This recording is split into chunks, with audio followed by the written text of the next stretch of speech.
What if love is more than just a feeling? What if it's a universal force shaping how we understand ourselves, our community, and the world? Welcome to the Philosophy of Love, where we break down the science behind love, how it influences our minds, our behaviors, and the way we connect with humanity.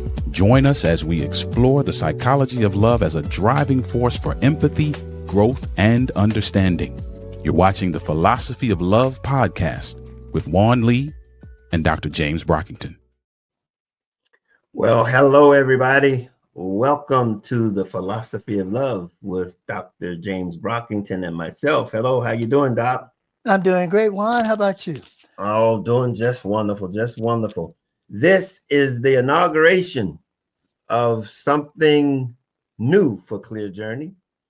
We're going to talk a lot about love and the philosophy of love. And it stems from a book that I wrote called Love Made Simple, The Guide to Inner Peace, Contentment, and Success, which is the foundation of Clear Journey. And so we're going to get into that. But before we do, let me tell you a little bit about Clear Journey. I know if you are new to the channel, by all means, I want you to subscribe. We want you to become a part of our community. If you're back for the first or for the additional new visit, because this is a new program, we want to thank you for the opportunity for us to share with you a little bit more of what's going on with Clear Journey and how we can help you navigate. Clear Journey is a nonprofit that looks to help individuals that are looking to get answers to life's challenges. And we have a show called It's Life on the platform. And now we have another one, and it's called The Philosophy of Love. And it's basically having to do, both of those programs are having to do with the love mindset. The mindset of being able to navigate life successfully. And in It's Life, we talk with professionals that are in specific areas that are challenging to you, while still understanding that there is an attitude of love that needs to be applied so that you can get the fullness out of it. Now, on this particular program, we're going to be talking about the mindset. It's going to be talking about the philosophy of love. What is it about the mindset of that love mindset that makes that concept or that practical application of love applicable? How does it work in our lives? And that's where Dr. James Brockington is going to help us and giving us the science behind it, so to speak. So, Doc, if they haven't met you, let's give the community a little bit of a brief. I mean, you've been on It's Life back when it was live. Mm-hmm. Yes, And now you're here with us with the Philosophy of Love regularly. It's you and me co-hosting this. So tell people about yourself and what you want to accomplish as it relates to this program. The snapshot version is having been a product of Charleston, South Carolina's education system, continuing that at North Carolina Central University with an undergraduate degree in general psychology and a Naval ROTC scholarship. I entered into the service, completed 21 years, retiring as a surface warfare officer at the rank of commander, and decided I would go back and complete that second desire, which was branching and expanding mental health services pursuits. I received a master's at Norfolk State University in community clinical psychology, and I rounded out a doctorate at Regent University in organizational leadership with a specific concentration on strategic leadership. I have served in the capacity as a mental health clinician and provider in the criminal justice system in Virginia, and recently retired from that after 4 years. of service. And now in the community, I am a professional services consultant focused specifically on how to develop community-based organizations that facilitate the human connection.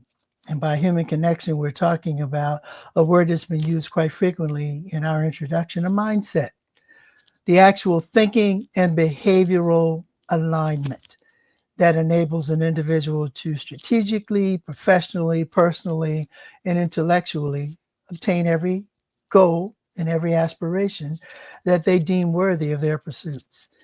Now, this is where we get into the singularity that is the philosophy and love. And why do I say singularity? Because you're going to find, having read Love Made Simple, that there's a direct line, straight line, singularity between how an individual thinks, critically thinks, and reasons, and how they adapt, adjust, and achieve the love connection that they are pursuing. And love is a universal term. Yeah. Emotion, it is an emotion, but in a structural sense, it is a living, organic, and vibrant emotion. Living, constantly developing and growing, in evolving and aligning itself to every pursuit that we engage in makes it organic. And by being organic, it's vibrant. It's an integral part of how we view ourselves, becoming ourselves, and in the process of viewing and becoming, actualize that meaning, how we make it happen. These are the issues that interest me because that is that human connection that is involved in every aspect of our living engagement that is going to underscore the communities that we're going to develop, and more specifically, the communities that need to survive. Charles Darwin, a famous biologist, said that in the survival of the fittest, it's not the smartest, not the fastest, not the strongest. It is the organism that can adapt. The adaptability is what underscores survivability. And love is specifically designed to assist us in adapting and adjusting. So, I mean, you just hit everything we want to talk about today. I tell you, Well, you that's how just we're hit it supposed to all. do But this. it's interesting that you said that because as I've stated on many of occasions, I've talked about love as being a tool, Mm-hmm. and it's a tool that is meant to align us with our purpose, that helps to assist us in something that's bigger than ourselves. Mm-hmm. And so when you said those things about what love is, how many different areas or how many different ways are there that people can see or hear love in existence? How many different ways are there? Because we said that it was an emotion. What It are is some of the emotion. other attributes or some of the other characteristics of love? Now let's dissect it. It's an emotion and it's living. So that means that any aspect of your living environment, and your environment is whatever encompasses you, both physically as well as intellectually. You see yourself in a setting and you adjust and you adapt within the context, the meaning and purpose of that setting. That is the fluidity that enables love to be living. It's organic because it is engaging itself in an active thought process. There are variations of love that have been described through the centuries, through the ages, as platonic, where I have a strong feeling for someone. It does not necessarily have to be sexually fulfilled. It can be romantically inclined, it can be intellectually grounded, and it can simply be that I feel a certain kind of way when I'm with this person, platonic. There is a romantic. I have the ideal of what love should be. I've read the novels, I've seen the movies. I see myself as the central character in the drama that's being expressed in those novels and movies, and that is the romanticism of love. And then there's the practicality of love. Practicality being that this is how we function to survive. And because I know we're in this process together with you as my partner and my companion, the bond between us is stable. The bond between us is consistent. The bond between us is something that is defined and measurable. And then, of course, there is the fanciful love. Well, this is what I want it to be today because this is how I feel today. And then ultimately, there's that composite of all of these variations of love that emerge as what I consider to be the most durable and viable, and that is the linkage between thinking and behavior alignment. I'm thinking, I'm expressing myself through my thoughts as something that I understand, accept, and acknowledge. And I behaviorally reinforce that by adapting to what it is I understand, adjusting to what I accept, and achieving what I acknowledge. This is where love now becomes an actively integrated healing process that strengthens our resolve, stabilizes our sense of confidence, and more importantly, underscores our trust in our judgment. Whom are we becoming? Because we're mindful of that. Is there a type of love that would better or more resemble or explain or express all of what you said today in a way that can resonate with the average person, so that they would just be somewhat in a direction as to what it is? Is there? I mean, there words like philos and eros and self-love. Is there one of these types that, because I know when I wrote my book, Mm-hmm. the book's love stemmed from an agape love. Which is that It's all consuming and all encompassing. Yeah. Yeah. Mm-hmm. And that's where how all of those things that you talk about, where it not only is mental, it's physically, it's your environmental, it's everything. And it also encompasses the actions that are necessary to be successful in this thing called life.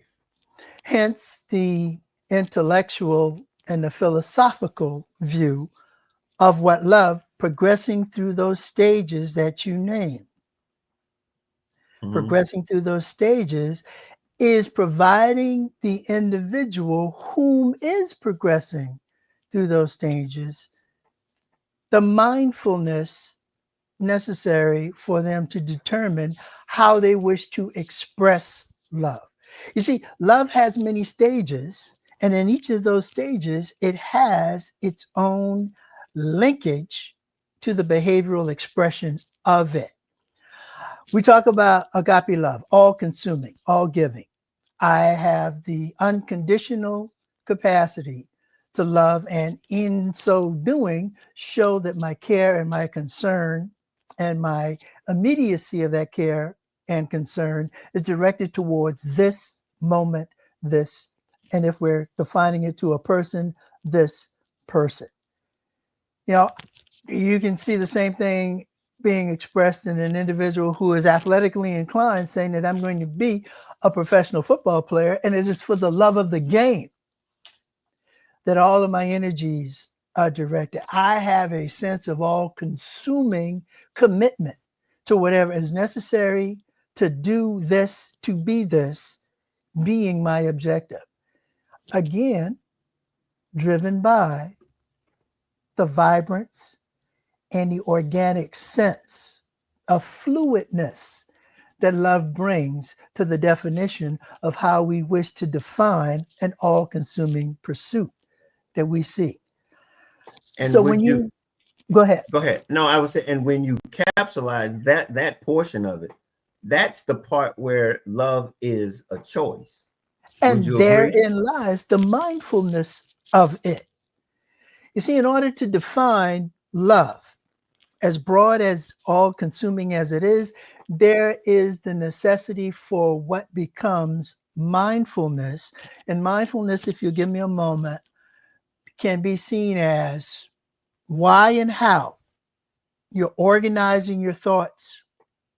You're orienting yourself to a specific point, place, circumstance, and situation, and you operationalize that. In mental health, we talk about operationalizing as to actually make something happen, to take ownership of what is going to happen. Now, that ownership is the mindfulness of its meaning and purpose to you. So, what I have just done is show you how the individual, who he or she is, becomes mindful of the meaning and purpose of themselves. Who, and adding that in, mindfulness is the whom that has to be individually explored to assist him or her in understanding what love means to them. And in so doing that, become what we would deem as self-aware. And by being self aware, self actualizing, self efficient, I Mm-hmm. can do through my self awareness what my self confidence in that awareness enables me to achieve. Yeah. So, I mean, there is some involvement in love that is required for it to manifest itself in our lives, in any area of our lives. If I'm hearing what you say, Oh, we absolutely. are we are very much a integral part in being able to actualize and gain the fullness of what it's intended to be in our lives. Something that I talk about it, I say it's the power of love. Mhm. And it is that power that I have used to navigate life through, as that tool that has allowed me to be in places that I would have never understood or had any inkling to be there, but because of those processes that you talk about, Mhm. have allowed me um, to be able to see things that I otherwise, to be honest with you, that I otherwise wouldn't have been able to see. Because But being confident in being able to see it also. and there is and there lies the key. Being confident in being able to see it means that you have the situational awareness, placing yourself in the moment of its occurrence to actually examine what this means to me. Love as a central composite of everything we do is the fluidity that connects life to us. That Fluidness that fluidness that you're talking about is, I'm assuming that that's the essence of life in and of itself. in and of itself. In and of In and of itself itself. is that it is ongoing and it is in motion and it is moving, and the thing that connects us, allows us to flow through it or with it, is love. It's love. Love is the seamless connectivity that enhances not only the passage from one evolutionary developmental stage to another, but the single acknowledgement of what each stage means. Man. Because the moment I can process, and we sometimes refer to it as the ABCs, the attitudes, the beliefs, and the choices, internally, Mm-hmm. externally, the activating events, the behaviors, and the consequences. The moment I can put myself in the center of that context, understanding why and how, I've organized my thoughts. I've collectively thought this through, defined what this means. I have oriented myself to the meaning and purpose of those thoughts. Well, because I know what the meaning is and I know what the purpose is, I can now see, and this is what is essential in your explanation of it, the directivity that I can apply it to. This is the direction that it's going to move me towards, because that is the single event of a choice. It is, as people have told you before, your decisions matter, not necessarily more so than the significance of your choices. Mm-hmm. Your Mm-hmm. choices define the meaning and purpose of your decisions, because in deciding that I am going to apply what a choice has defined for me as the most productive and beneficial resolution to the concern I have at hand, I have accepted and acknowledged Mm-hmm. that this is my purpose. Yeah. And once I know what my purpose is, I'm only confused when I choose to be. Yeah, and that's very significant. And to let the community know, to everyone know that I'm going to be the example or the product or the thing that Dr. Brockington is going to be analyzing, so to speak, We're because not we're going to going to call go you the back. guinea pig. We're gonna go through my journey, and Mhm. I'm going to be over the many weeks and times that we're going to be talking. And I'm going to be expressing and sharing how I got to how I got to where I was, not knowing what Dr. Brockington is talking about, but only having love to be able to direct me and guide me. And in many cases, it gave me the clarity that he's illuminating to me right now without the knowledge and without the experience that he's has. I mean, it was phenomenal. I mean, to be honest with you, our relationship just took off when we met a few years back, in a way that I couldn't have imagined. And so the things that he's going to be talking about and explaining, and I don't want to mess up our future episodes, but I mean, everything that he just talked about, I could actually see myself, um as I went through my journey, in this thing called life, where from at 17 years old, feeling lost and without hope, you know but it wasn't until I was able to grasp a sense of ownership that I was able to then make some choices that would then put me on a course that would be productive, that would have long lasting effects. Now, here's the thing about a choice. Choices are long lasting and they're life changing, whether good or bad, whether good or bad.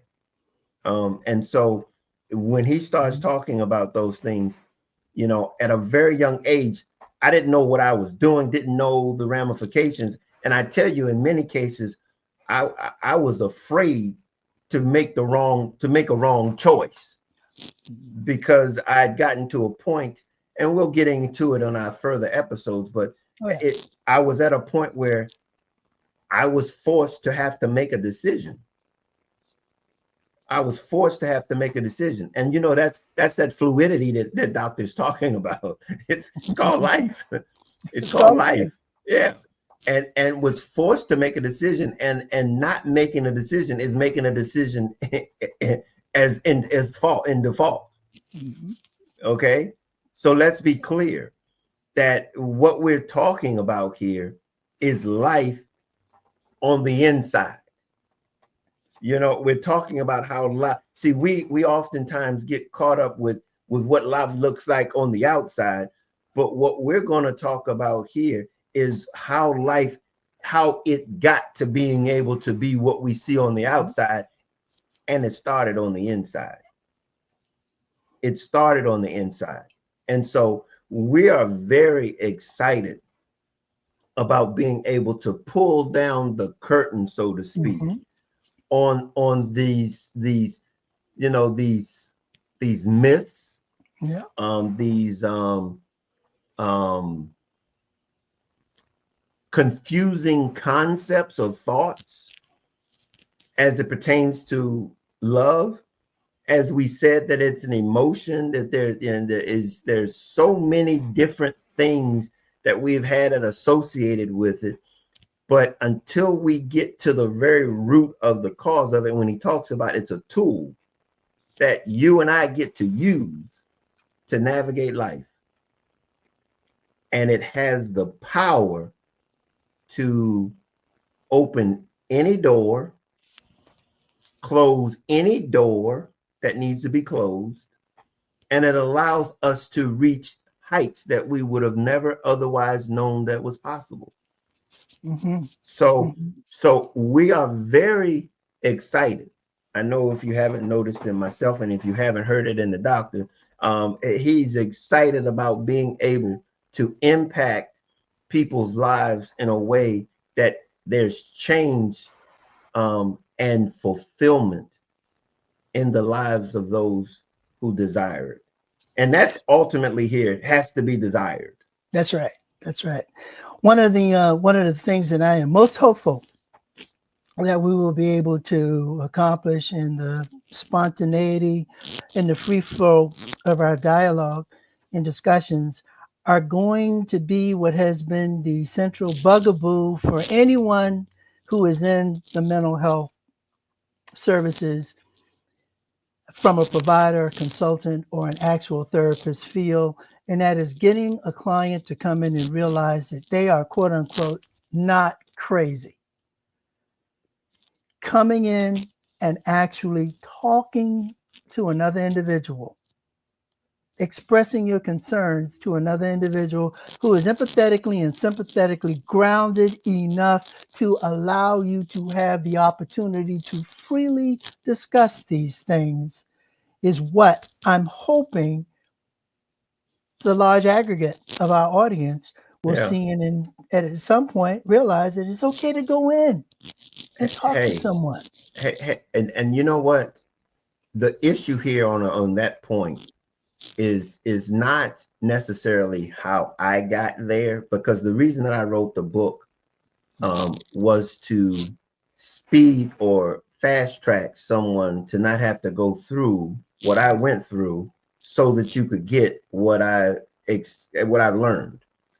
And in addition to that, this show is for that same very purpose. And here's the thing: it's not, this stuff that we're talking about is not optional. If we want to be successful, if we want to be able to reach our full potential, if we want to be able to reach those goals that we know we have that are uniquely ours, we've got to have this type of internal awareness so that we can be all that we can be. You've ever heard the be our very best selves? Oh, yeah. You know, to be able to open up the vastness of who we are. And it means that we've got to go do some work. We got to dig. That's right. But the first thing is understanding that there's something to be digging for. Mm-hmm. And that's what we know, that love is that tool that allows us to know that it's something greater than ourselves that we can connect to. As we develop ourselves, we have a place that is in need of what we have. And that's that greater purpose. And that is, and the awareness of that greater purpose is what grounds us in the realization that we are interconnected. We are interoperable. We do not do this by ourselves. There is a legacy, there is an anthropological established link between our creation to our evolution. And that is not something that is done on the individual basis. We are a byproduct of everything that we have encountered, and we only encounter because we engage. And we engage to encounter. It is that balance that exists between what you put in as attitude is what you get out as belief and behavior. And the structural relationship between those two are the building blocks and the cements that stabilize the foundation of you, the person, and you, the individual. The more aware you are of you, the person, the wider your expansivity as you, the individual, becomes. And that's what we're shooting for. That's where we want Yeah. to go with this. Yeah. And I tell you, it's going to be, look, we're going to be digging into me, but we want the community also to feel free to comment, leave comments on the Right. videos. And we're going to leave you ways that you can get in touch with myself and Dr. Brockington, so that we can be helping walk you along on this journey called life. Absolutely. And that's what this is all about. So this is our first episode, but we're going to be getting into more specifics as we go through. But just to give you an idea as to how this is going to be going forward, we're going to be breaking down some of the things that we talk about, the myths. How do we hear what we heard? How do we come to some conclusions? You know, I started off my book, and when I wrote the book, and I said, "Is it where do we hear? Where do we learn about love? Nobody. Where are we taught about Mhm. love?" And I think in my writing I came up with one place that up we come with any ideas to what love is, and we're going to talk about it. I'm not going to share it right now, but I mean, we're going to talk about where we get our understanding of what love is, and how we then develop it, or how we transfer through life, how we go through life, um, picking and choosing how to demonstrate it or how to use it, if at all, um, and see how that's been working. And then we're gonna and then give you an alternative, because ideally people are going to hear this and want to talk about this, and they got their own interpretation as to what it means. Um, but what we're going to do is give you an alternative, and hopefully you make your own decision. You make your own, come to your own conclusion, and find the solution that best fits you in how you navigate life, because all we can do is provide you with information that you have to process, and then begin to actualize it in a way that's beneficial to you. Absolutely. Absolutely. So, with that being said, we're going to call this our first episode, and we hope that those that are here with us today will be back again. This is going to be a weekly Mhm. um, show, so you can find us here, and if you subscribe, you'll know exactly. Hit the bell so that when we launch or we post or release a new episode, you'll know about it. But it's all on Clear Journey. If you want to learn more about Clear Journey, feel free to go over to clearjourney.org, where we have other information and resources there for you, so that you can learn more about who we are and what we offer over there. We're in the beginning of a new year, so we are hoping that this year will be as productive or more productive, to be honest with you, than the previous one. So, Dr. Brockenden, you have something that you'd like to close on before we close out today? The one thing that I want to do want to emphasize is the fact that this is user friendly. User friendly. Uh, Spoken to you in a language that is going to be readily accessible and understood. You know, I am a doctor. I'm not going to use $75 words to say something that I could say with a 10-cent or a 20-cent verb. We got that. I want you to be comfortable, you, the audience. I want you to be comfortable and realizing that this is just two guys that are having a conversation about something that is relevant to you, but more to the point, is relevant to all of us. Because that's what the composite is, all of us.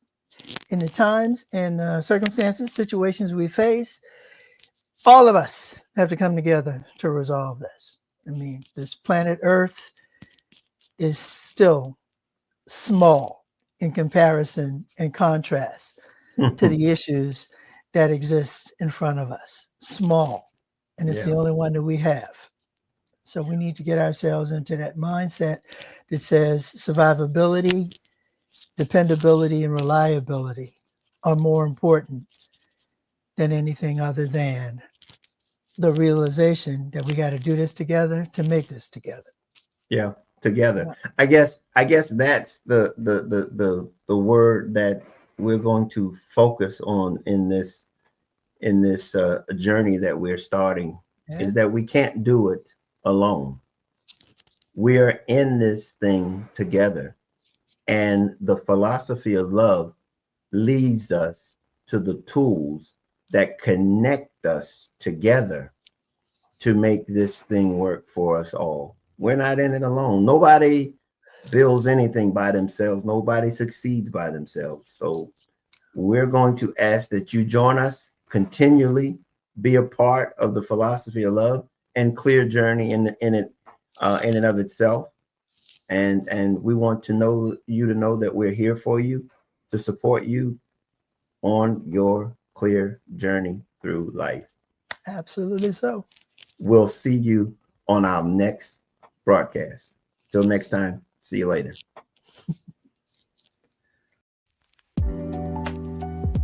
Thank you for watching this episode. Take a moment to head over to our social media platforms, connect with us, and leave a comment. We'd also love it if you would subscribe to our YouTube channel. Also, head over to clearjourney.org for more great resources. We'll see you next time on the Philosophy of Love podcast.